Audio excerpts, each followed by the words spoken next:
Today, I'm going to share with you how to get a top LSAT score as an international student. For those who don't know me, my name is Steve Schwartz. I've been teaching the LSAT since 2005, and I personally increased my own LSAT score from a 152 to a 175. So I have an email here from a student who writes, "Hey Steve, I'm a 24-year-old student from Korea, finishing my undergrad in the US. I want to get into a top 14 law school, but I'm struggling with the LSAT because of language nuances and cultural references. My score is stuck at a 162, but I need at least a 175. I've taken a prep course, but it didn't really address the challenges that non-native English speakers face. Plus, I have a part-time job to help with expenses. How can I overcome these obstacles and improve my LSAT score?" So first off, kudos to you for taking on the LSAT challenge despite being presumably a non-native English speaker. A 162 is a great score to have at this point, and I'm confident that we can get you those next 13 points or more if you're willing to put in the work on your end. You clearly have the aptitude to get a top score. We just need to unlock your potential given the presumed language barrier. As far as cultural references, the LSAT actually isn't testing a whole lot in this department.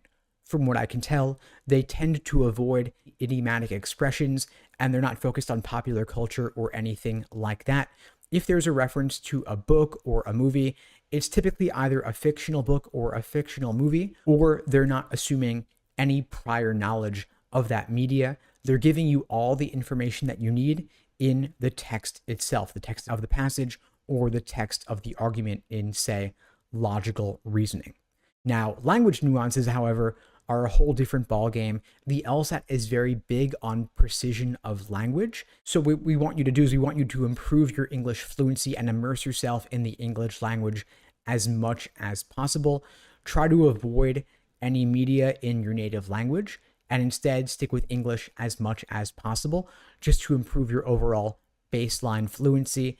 I've helped many non-native English speakers over the years with these challenges. It is possible to overcome them and achieve a top LSAT score. I recommend that you avoid general lists of difficult vocabulary words, but instead stick with words you're actually encountering on the LSAT that give you trouble. Keep a running list of them. For the typical test taker, I'm not going to recommend flashcards, but in your case, as a non-native speaker, I do think it could be helpful to focus specifically on difficult vocabulary words that show up on the LSAT in particular, and work through as many of the actual official reading comp passages as you possibly can. There are roughly 400 real official passages. No reason to go beyond them to outside material unless you're taking the LSAT over a very long period of time and you're taking it 6 months from now or a year from now. If you're taking it in less than 6 months, prioritize the 400 actual official reading comp passages.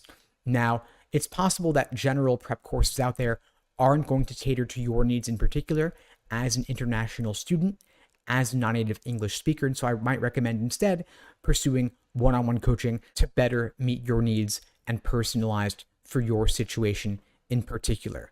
The fact that you're working part-time, I don't see that as being a major obstacle to your LSAT prep. Assuming it's maximum 20 hours per week, that still leaves you plenty of time to study for the LSAT, on average 3, 4, maybe even 5 hours per day on average. And doing that over just a month or two could get you a significant score improvement to help you achieve that 175 plus on the LSAT whenever you're taking it.